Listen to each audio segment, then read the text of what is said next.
Hi, it's Chloe Wilson, and I am presenting my lesson on Rube Goldberg machines. This is actually a lesson that I did with our 8th grade science teacher because I'm not a classroom teacher, so I actually collaborated with her.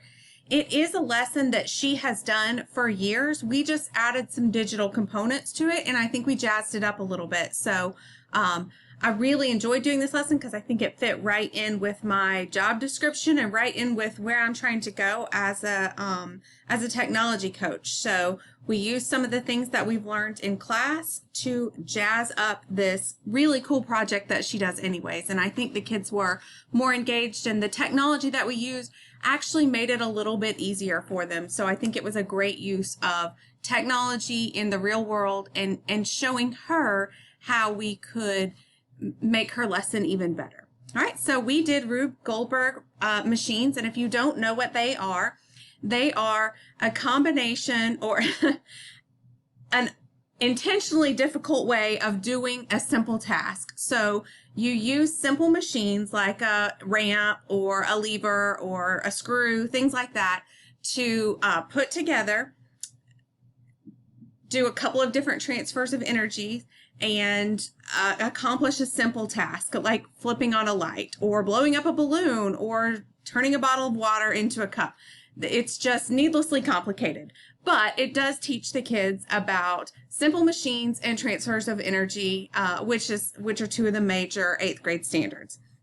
So looking at the lesson plan here, we actually covered quite a few standards in 8th grade science. So we obtained, elevate, and communicate information about the law of conservation of energy, and develop arguments that energy can transform from one form to another within a system. So maybe when the kids were doing their project, they transformed electricity to some other kind of energy, or kinetic energy to some other kind of energy.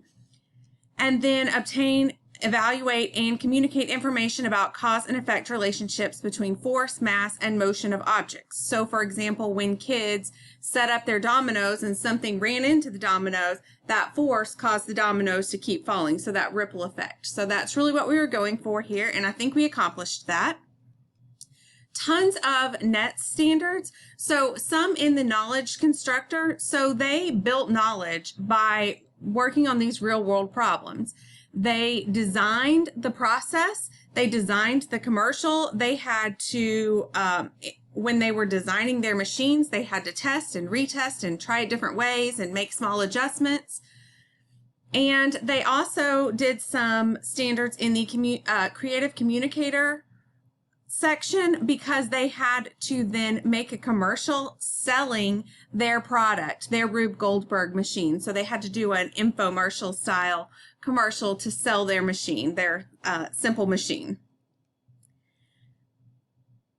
All right, so there's our overview. Our essential questions, our guiding questions were: what tasks do I want my machine to perform? What are some simple and complex machines that I could use to complete this task? What types of energy transfers would they require, and how can I make that happen? And then our essential question is: what is the importance of energy transfers in everyday life, and how do machines make our lives easier? Maybe these machines that they were having to build didn't make their lives easier, but in general, machines do make our lives easier every day. So those were some of the things that we were contemplating.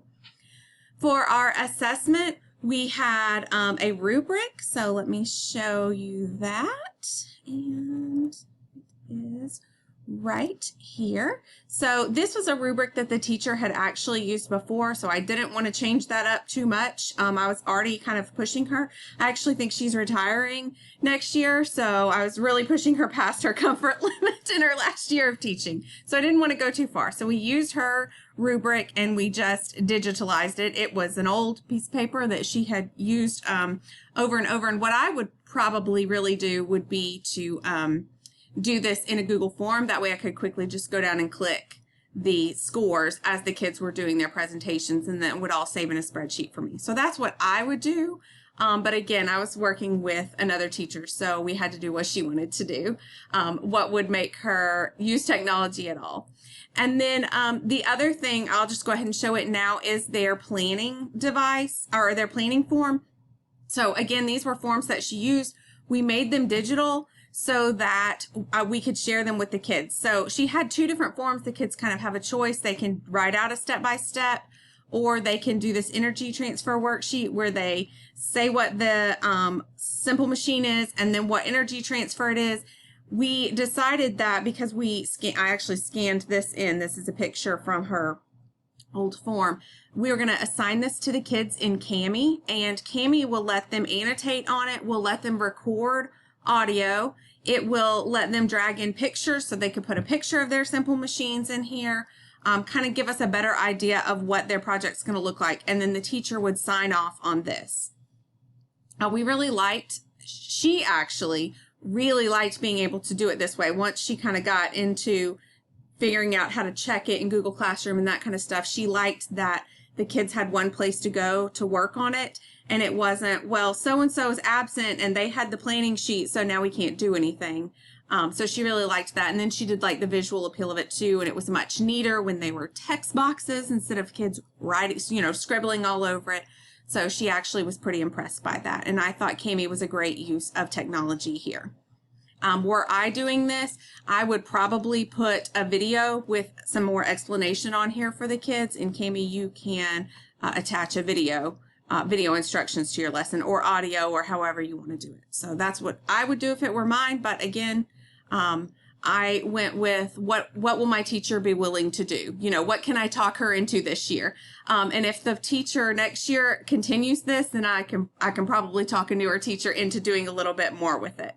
So let's see here. Now we did, to kind of get them started, there are some links in here for some really cool Rube Goldberg machines. There are some that are in class at different schools. There is one video on here that is the national champion. I think maybe he was on Jimmy Fallon or Jimmy Kimmel, one of those talk shows, to show their machine. And then for our first tool, there are 3 different games that the kids can use. I call them games, but they're really kind of simulation machines. So it gives them different situations and they have to move and adjust different simple machines to accomplish a task. So it's kind of teaching them the format of the Rube Goldberg machine. If I put a ramp here, then I can do this. If I put a lever here, then this will happen. That kind of stuff. So it really helps them do a little bit of problem solving and visualizing before they have to build on their own. Tool 2 was the Cami extension that we used for their planning forms. And tool 3 was Flipgrid, which we actually had them record their infomercials in. So I thought this was all really good. And Flipgrid we like because it doesn't have to be recorded on the Chromebooks. It can be if they do it at school, but it's super easy to do on a phone or whatever device the kids have at home. The one thing I really like about Flipgrid is it's good for all devices. So that's really important when you've got kids going home and they don't have, they have a Chromebook assigned to them at school, but they don't have one that they take home. So we want to make sure that when we pick tools, they can be used anywhere and everywhere and with the most kinds of devices possible. So I really think Flipgrid was perfect for this. And then also it allowed us to quickly check all the videos and make a mixtape and show everybody all the commercials that they made all together. So there's that.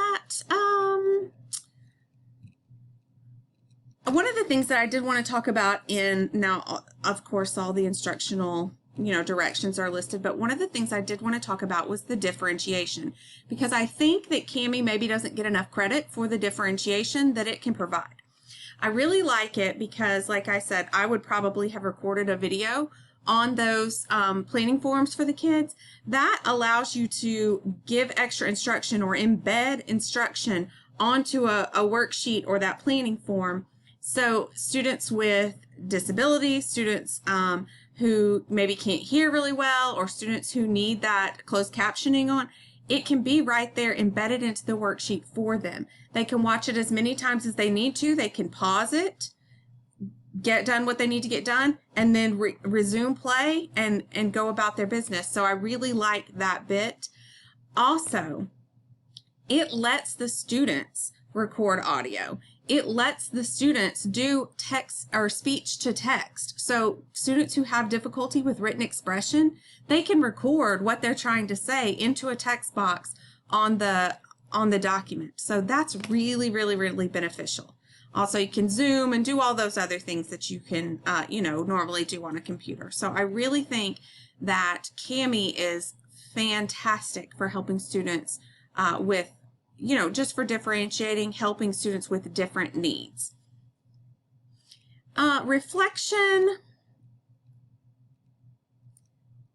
Like I said, I would have done a little more technology, but that's not necessarily what I could talk the teacher into. Baby steps. As instructional trainers, baby steps. Whatever we can get someone to do, that's great. And then maybe if they like it and it's good, we can push them a little further next time. So that's what I was going with this lesson. But I really think the teacher took a huge gamble, and she put a lot of faith in me that I would help her get these videos done and help the kids, and it turned out great. And she really loved it because now she has videos. Like I said, I think she's retiring. She hasn't decided yet.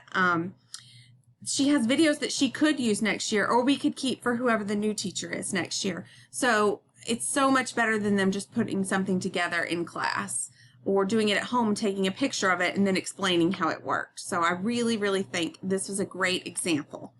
Thank you.